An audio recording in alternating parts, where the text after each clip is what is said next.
Bonjour, aujourd'hui je voudrais parler de quelque chose qui est à la fois mon vécu et une réponse à pas mal de gens qui me contactent et qui sont insatisfaits, voire qui souffrent euh, en raison de leur mental. C'est ce qu'ils me disent, hein. Plus ou moins, c'est pas forcément dit comme ça, mais ça revient à ça. Ou de leur ego, hein, c'est kiff kiff. Et donc, mon vécu, c'est que le mental est une hallucination. L'ego est une hallucination. Euh, on dit souvent que c'est illusoire et imaginaire, mais c'est vrai sans tout à fait l'être. Et il vaut mieux comprendre que c'est pas tout à fait vrai, du fait qu'on va vivre avec aussi longtemps que ce corps sera vivant. Donc si on croit que c'est une illusion alors qu'on va continuer de répondre quand on nous appelle, ou que le mental va continuer d'être un outil absolument formidable dont on a besoin au quotidien, ça va poser problème. Par contre, c'est vraiment une hallucination et je vais dire pourquoi, selon moi bien sûr. Une hallucination, alors je ne parle pas des hallucinations qu'on peut vivre quand on prend des substances psychédéliques notamment, parce que là effectivement on peut halluciner, mais la plupart du temps il reste ne fût-ce qu'un tout petit peu d'identité individuelle, moi-je, pour savoir qu'on a pris une substance et que ce qu'on vit est provisoire. Mais une véritable hallucination, c'est pas ça. Une véritable hallucination se substitue totalement, complètement au réel. Elle se surimpose totalement au réel. C'est-à-dire qu'on est incapable de savoir si on vit une hallucination ou la réalité.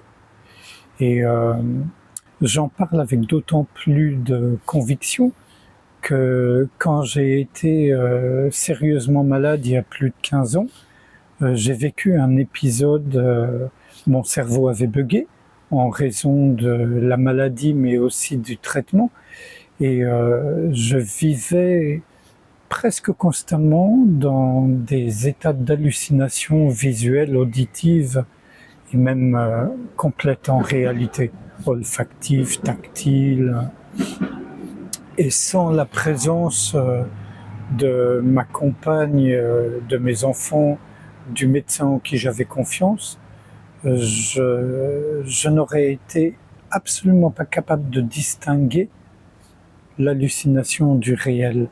Et même quand on me signalait que j'étais en pleine hallucination, c'était pas évident du tout.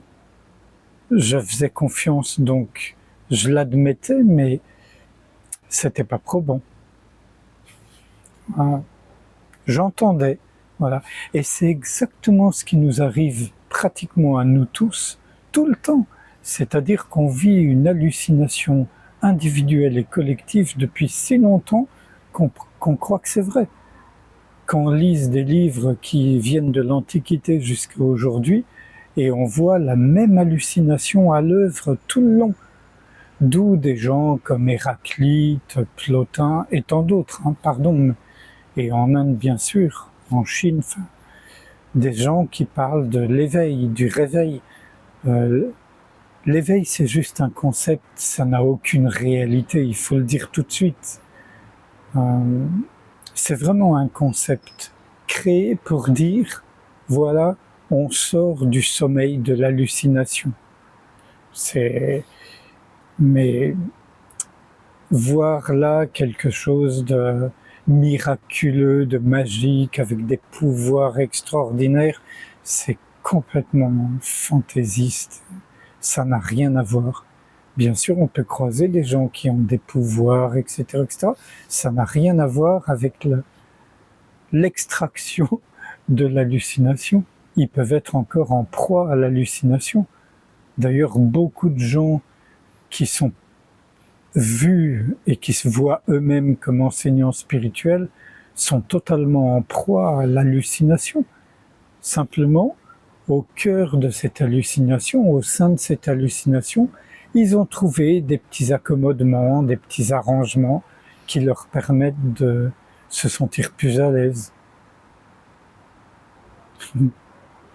Même sans aller du côté bizarroïde, le côté psychologique le fait aussi, notamment la psychanalyse et ses interprétations, etc. Je veux pas polémiquer, donc j'ai pas du tout envie. Tout ce qui est bon pour certains à certains moments. Voilà, j'en dirai pas plus. Mais il y a des choses qui confortent l'hallucination et d'autres qui permettent de réaliser qu'on est en pleine halu. Et alors, peut-être qu'on va enfin basculer du côté de c'était une hallucination. Depuis tout ce temps, j'étais en pleine halu. J'ai perdu mon temps. Ben non, parce que le temps lui-même fait partie de cette hallucination.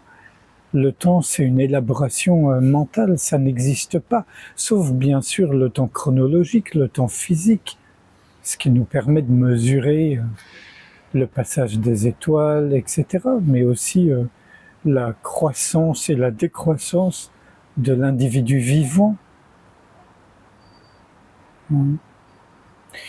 Donc, le mental est une hallucination collective et individuelle.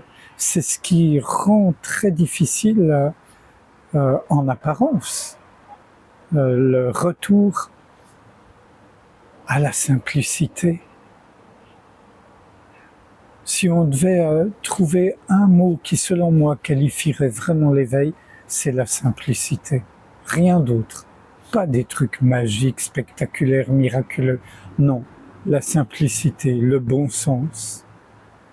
Mais la simplicité avant tout. Et où il n'y a plus d'histoire à se raconter, la simplicité, elle vient aussi du non-savoir. C'est-à-dire qu'on est dans l'ouverture. Et à un moment, on est ouverture. On est dans le silence intérieur, mais on est silence à un moment donné. Vous voyez ? Et donc, même les gens qui répètent, par exemple, des paroles qu'ils ont lues chez les sages, entre guillemets,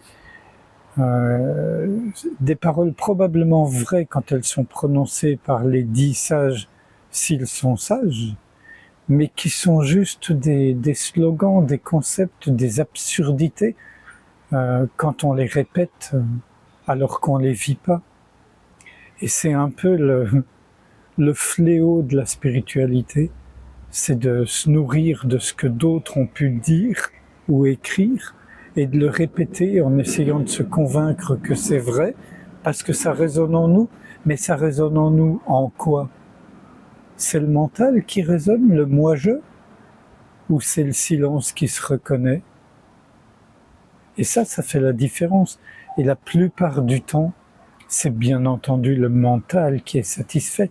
Il n'y a que le mental qui veut s'éveiller, il n'y a que moi-je qui veut s'éveiller. Le silence, il est toujours le silence. Ce qui est toujours déjà là est toujours déjà là, que ce soit voilé, obscurci, recouvert ou resplendissant, ça fait aucune différence. Le ciel est toujours le ciel. Qu'il soit bas, noir, sombre, couvert de nuages, ou bleu et grand ouvert, ça reste le ciel, c'est pareil pour nous. Notre état naturel, si on peut en parler comme d'un état, notre condition naturelle, c'est l'ouverture, la simplicité, la joie, la tranquillité, la félicité, la fin de la prise de tête. Ça ne veut pas dire qu'au quotidien, parce que c'est nécessaire, on ne va pas se poser des questions pratiques, des choses qu'il va falloir résoudre, etc. Mais en ce qui concerne l'existentiel, c'est terminé. Le mental, l'ego sont d'abord désamorcés, puis désactivés. Et après, ce sont juste des outils, ou si vous voulez, comme les jambes, les bras, les yeux, voilà, des choses absolument merveilleuses, splendides, qui nous permettent d'accomplir le temps qui nous est imparti dans cette forme, en tant que cette forme. Mais si même en étant cette forme et en tant que cette forme, on ne perd plus de vue qu'on est avant tout l'espace infiniment ouvert de la présence, du silence, alors on n'a plus de problèmes, beaucoup moins de problèmes, puis plus de problèmes. On aura des difficultés en tant qu'individu, c'est inévitable. Mais les difficultés ne sont pas des problèmes. Ce sont des situations, voilà, point barre. Et donc, quand on se sent mal, pas à la hauteur, ou prisonnier du mental, de l'ego, qu'on voudrait s'en débarrasser, qu'on n'y arrive pas, qu'on voudrait vivre l'unité, essayez de comprendre que tout ça, ce sont des jeux précisément du mental. Si vous n'écoutez pas la voix du mental, il y aura évidemment des émotions parfois désagréables, des pensées déplaisantes, des sensations douloureuses et désagréables. Mais quand on sait qu'on n'est pas ça, ça pose plus de problème. Et donc, il y a pas mal de façons d'y remédier. Il y a certains qui sont sortis de l'hallucination, qui, tout en sachant que les pratiques servent à rien, mais vraiment à rien, en proposent quand même par compassion, parce qu'ils savent que les gens ont beau dire oui, oui, oui, je comprends, je ne suis pas le corps, je ne suis pas le mental, ils continuent de se prendre vraiment pour le mental et pour l'ego, même s'il y a en eux cette aspiration, mais ça reste ça aussi mental. Et donc il n'y a que quand on lâche le mental que c'est vécu, et que voilà, une fois que c'est vécu, point. On sort de l'hallucination.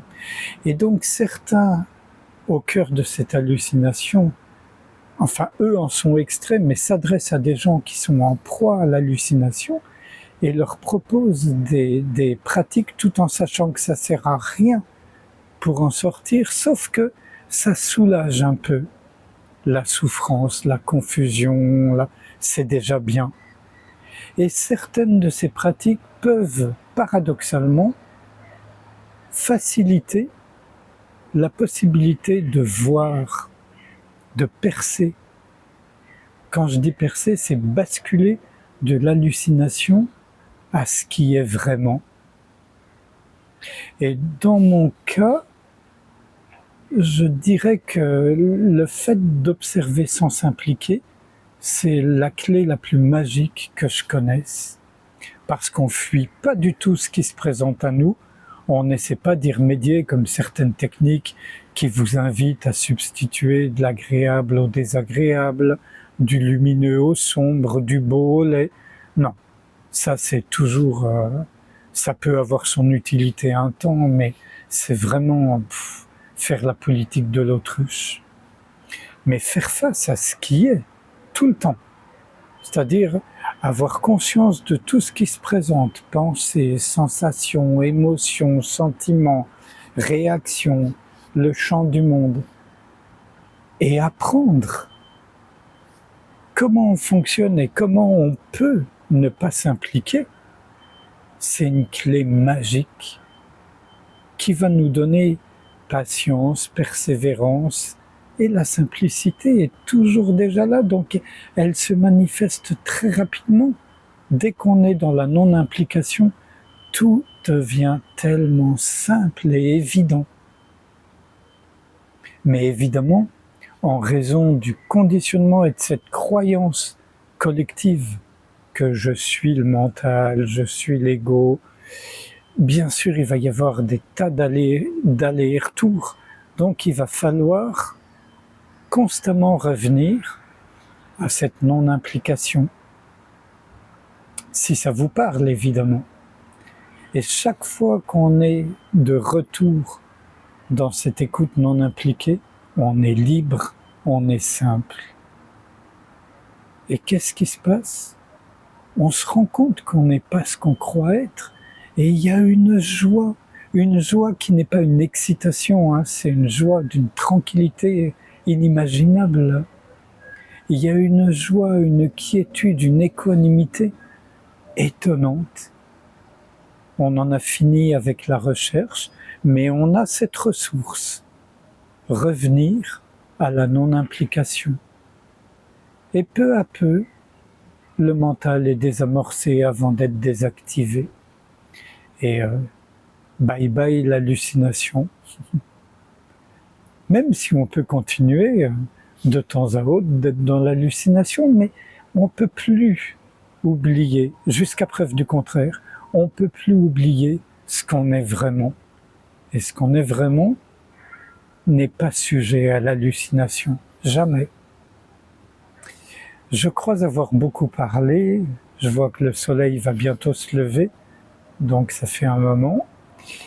Je vous propose de ne pas réfléchir à ce qui vient d'être dit, en tout cas pas maintenant. D'ailleurs, il n'est pas nécessaire d'y réfléchir. La seule chose importante dans ce qui a été dit peut-être, c'est que lâchez le mental, vous en occupez pas, n'écoutez pas sa voix. Voilà. Et donc, je vous invite à ce qu'on passe un instant ensemble en silence, à ne pas nous impliquer dans tout ce qui se présente.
Je vous remercie.